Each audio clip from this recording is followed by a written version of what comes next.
So now we're moving into the 9 core competencies. Yeehaw. Looking Fun forward to stuff. it, actually. Yeah. Are you? I am, honestly. It's good. I know. Yeah, it's better than to not look forward to it. We're just dreading talking about what we do for a living. the core competencies of dread. Yeah. So, right, it's important going through the 9 to Yep. give them some priority and some hierarchy. Yes. Right, because 100%.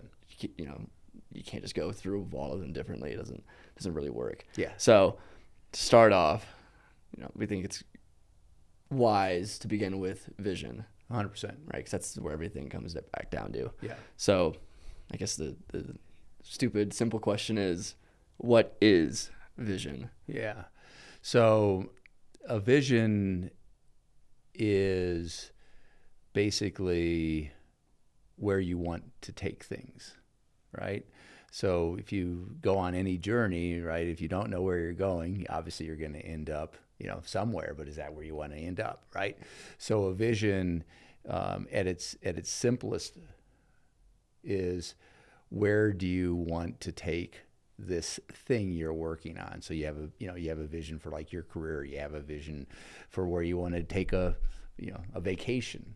But if you want to build a company, especially if you want to build a stage 5 company, which we talk about, right, which is a company that someone would gladly either buy from you or take over running for you, then ultimately you need to have a fairly clear and long-term vision about where you're going, because that will inform all the things that you need to start doing from this point forward.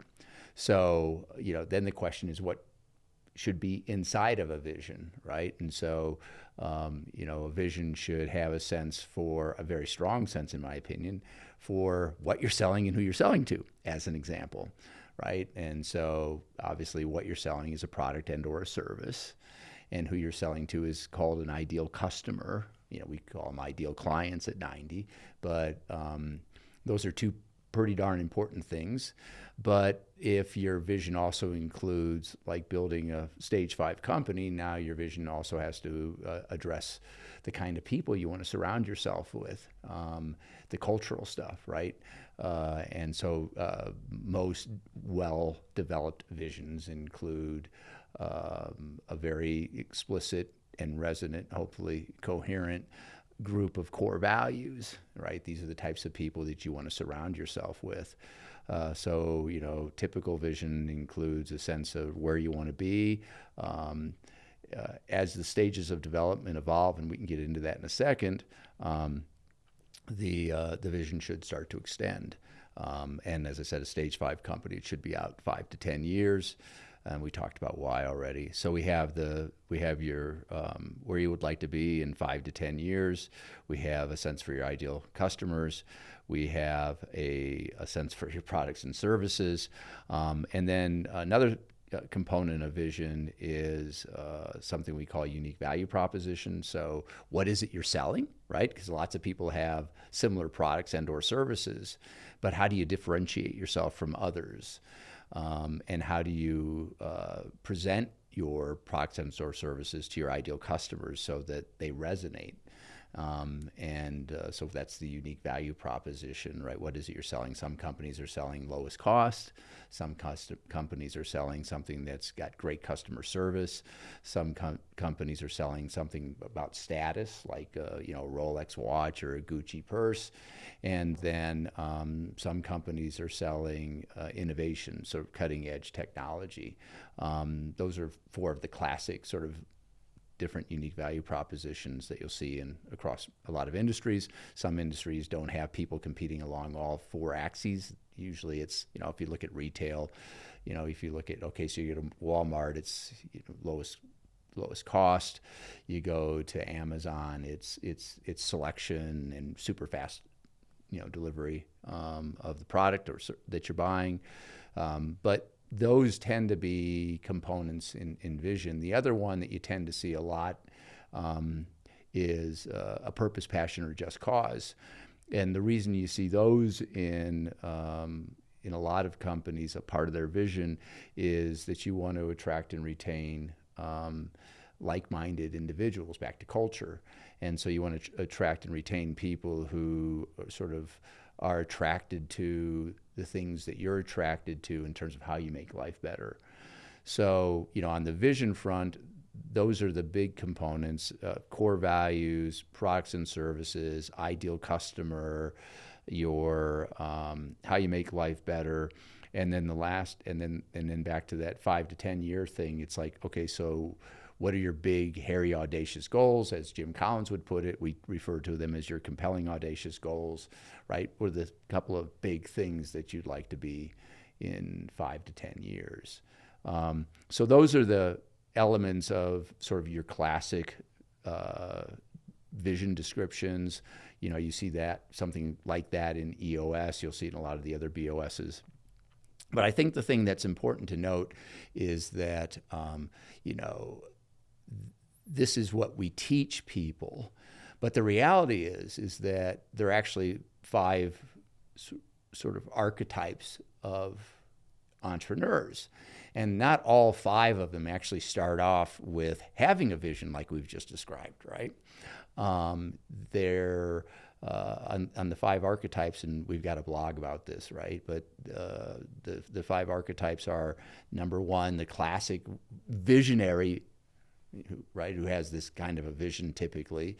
That's just one of the archetypes. The next one are legacy entrepreneurs, and the difference between a legacy entrepreneur and a visionary entrepreneur is a visionary entrepreneur has this sense of where the world will be in 5 to 10 years and how they're going to impact and be there and almost lead that transition in terms of that product and or service, or even literally start a new industry.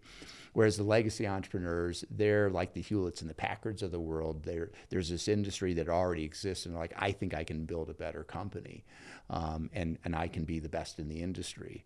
They're attracted to something that already exists. The founders of Boeing, is a good example of that, and there are a lot of other great examples of legacy entrepreneurs.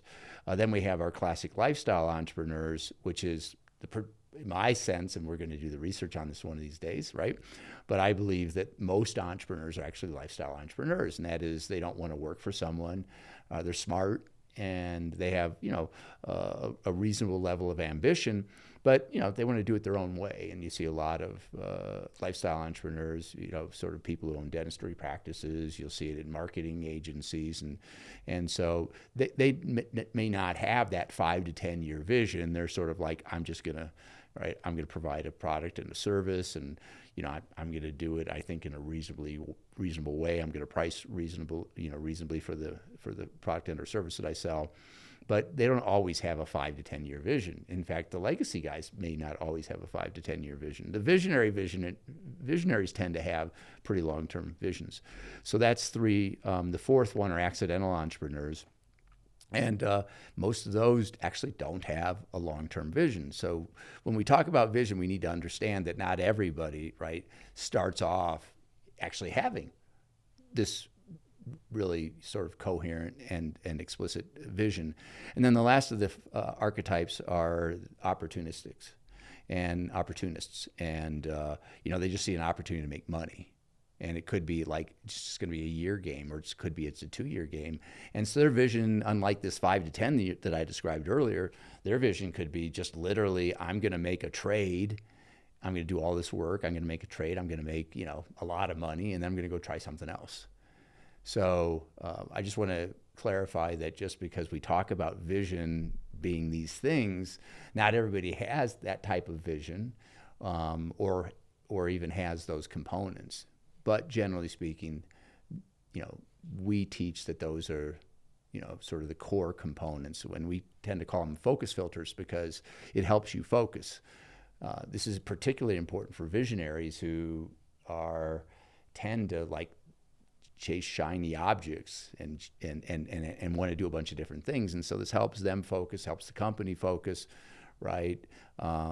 Helps them avoid, like I said, chasing shiny objects.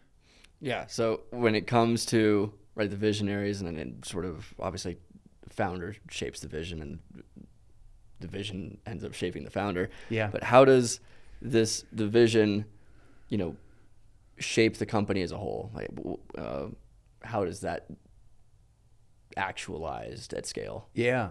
So, so many different ways, right? So let's just talk about core values, obviously, right? So it shapes the nature of the culture, right? So it shapes the nature of the people that hopefully if you're pretty good at hiring and interviewing for core value fit, it shapes the nature of, as I said, of the culture and of the employees. And so that's a pretty important thing. So that's how it partially shapes. Not all people are going to be attracted to, all industries, right? There's certain industries that you're going to just have an interest in. So obviously, getting clear on your product and or service by definition means you're putting yourself into a particular industry or niche. That's going to shape the kind of people that are attracted to the organization. The purpose, passion, and just cause is going to help shape the kind of people that are attracted to you. Your compelling and audacious goals, right? I like to say, for those of people who don't see the value of a compelling 5 or 10 year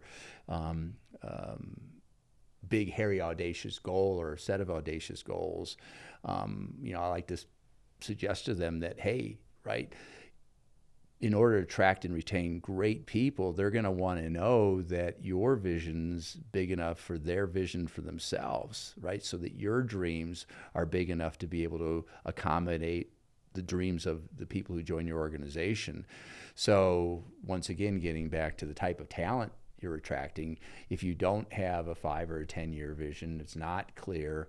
It's just like, well, we're just going to see what kind of, we're just going to try to increase the revenues by 5% next year. I'm just making that up, obviously.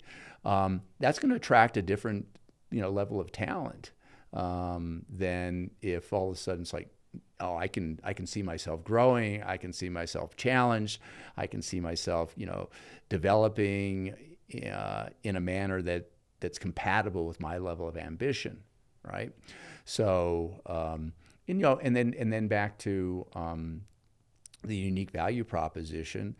Some people are attracted to efficiency games, and some people are attracted to effectiveness games. And what I mean by that is, right, if you're lowest cost producer, and that's like what you're all about, that's going to be, that's going to attract a certain type of talent versus if you're more innovative and creative, right, and you're willing to try a bunch of stuff and fail, but enjoy that type of learning process and experience, then you're going to attract different types of people. So a really well articulated vision enables you to go out and find people that really match up well with who you are. There's a blog that I read actually in the last couple of weeks that talked about culture market fit, not product market fit. And I think what I just described is culture market fit. Does that make sense? Yeah, if you're doing a culture market fit, that's more of we talk about a brand-centric approach versus a product-centric approach, right? Because you're going after the culture, the people that resonate with your vision, with your why, and with everything, yeah, as opposed to just really making sure each product is optimized for its specific niche and market. Yeah. And so, yeah. And I think,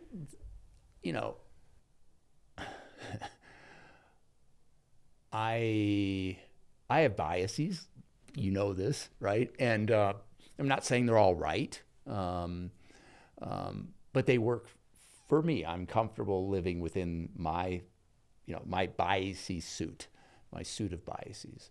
And one of my biases is that I am far more attracted to market-oriented businesses than product-oriented businesses.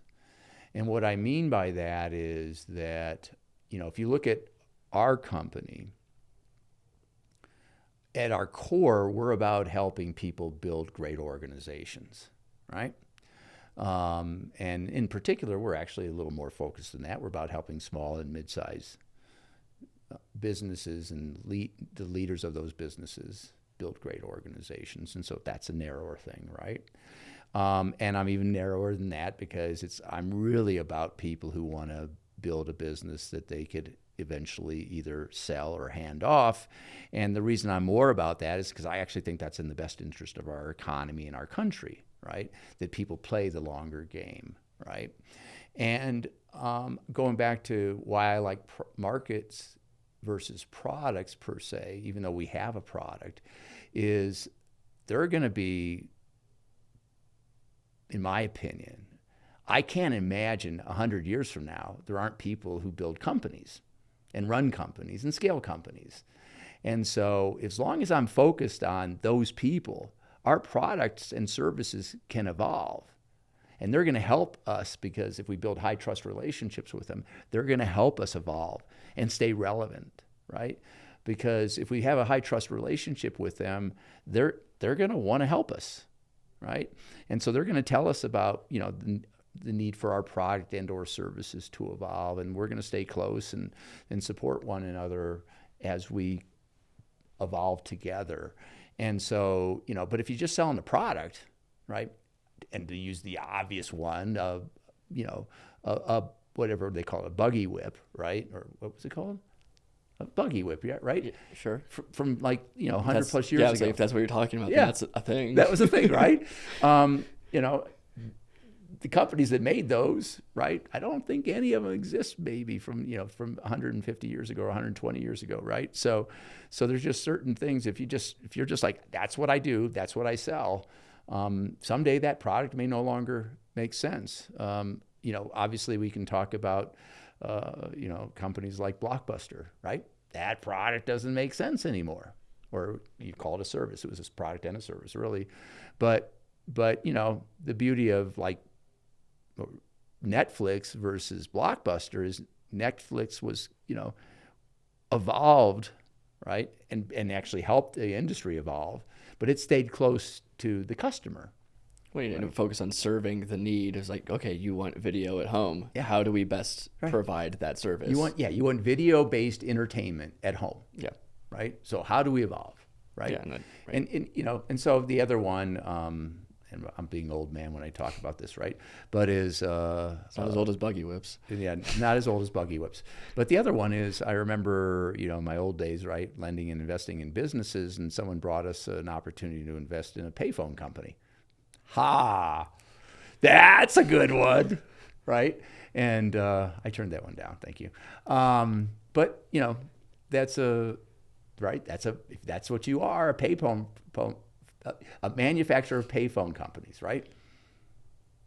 That's not a good long-term business. But if you just want to, I talk about the other types of entrepreneurs, if you just want to sort of squeeze the juice for 2 years and get out of it, or just, really enjoy your life in the moment and set up something that works for that, then that's... Well, and this is a great one because one of the deals that I remember, I think we even invested in it, right? But this private equity firm bought a company that did carbon paper. Now, obviously, even back then, it was clear that industry was going to go away. But they bought it for such a low price that they could, make a good investment on it, even if all the carbon paper was basically being, no longer used within 3 or 4 years, right? Now, that's a good example of you don't need a 5 to 10 year vision, right? You needed a vision for like the next 3 years. And then, and now, the thing you had to deal with in a company like that is, well, how do you keep employees when they know that the business is going to go out of business within 3 years, right? So it's an interesting conversation, but I mean, that actually is, I think, a pretty good example of you can have longer and shorter term visions, but it has implications on a whole host of things, including like the types of people that you can attract and retain, right? The need for core values, the need for a bunch of different things, the, purpose, passion, just cause. Well, right, your just cause is to make a lot of money, and, so now, right, you're going to go find people that like, we're all in this together. We're just going to milk this thing for 3 years, and then, then we're all going to look for a new job. So I guess you'd say different types, the temptations or whatever, different things that are attractive, Right. different people. Where do companies sort of tend to go wrong in creating and enacting their visions? Well, as I said, we could spend hours talking about this stuff, right? We do not have hours. Yeah, so you got to manage me on this one. But so, and this will be another podcast we'll get into agreements-based cultures, right? But ultimately, I think some of the slippery slopes are you have this list of focus filters. You have core values as an example, and then you don't walk the talk. I mean, clearly, right? And an example of that is one of your core values is team, and yet you have all these incentive plans that basically pit people against one another, right? So that's an example of, an area where you can run into trouble with division stuff. Your ideal customer, right? Basically, you say your ideal customer is, it's demographics, psychographics, and geographics, right? And then, you tell your whole marketing organization, right, this is who we want to go after. Everybody in the company knows this is who you really want to attract and retain. And yet the sales organization brings you a bunch of people that are clearly not ideal. And so those non-ideal customers, and let's just say that's like a lot of them, like, right? So all of a sudden it's like, well, all of our customers are asking for X, right, which is the lowest cost, right? But we say we're not the lowest cost provider. We're actually selling innovation. So your customers are saying, I want X, but your product people, your marketing people, right, your customer service people are saying, but you're not bringing. That's not who we have, right? They're asking us to meet needs that are not aligned with what we say we are. So, we don't sell ourselves this way. We don't market ourselves this way. Customer service wasn't set up this way. So that's another classic example of where, you say one thing, but you behave in another way. And at the risk of stating the obvious, it just hurts the credibility of the senior leadership team, and almost always the credibility of the founder, CEO. Yeah, because if you're flipping sort of on what you're trying to do and why you're trying to do it, then it's hard to create any sense of trust within your market, obviously. Yeah. And it's also hard it takes time to build a product and work your way up through everything. And if you're switching on it repeatedly, people are just going to lose interest. Well, it's trust once again, right? It's trust, the three dimensions: character, competency, and connection.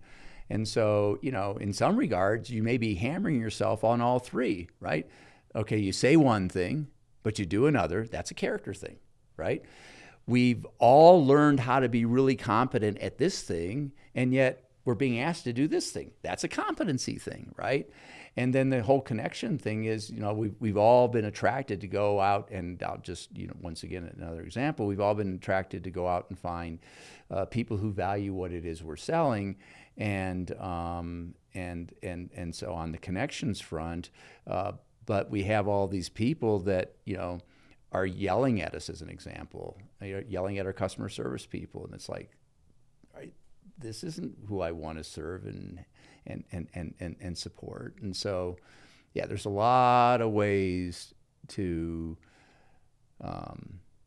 mess up if you're not genuine about the components of your vision, right? Your vision attracts and retains the talent, and if you can nail it and live it, right? And you won't be perfect; none of us are. But if 95% of the time, all right, because by the way, every one of those things is an agreement, right? Our core values are an agreement.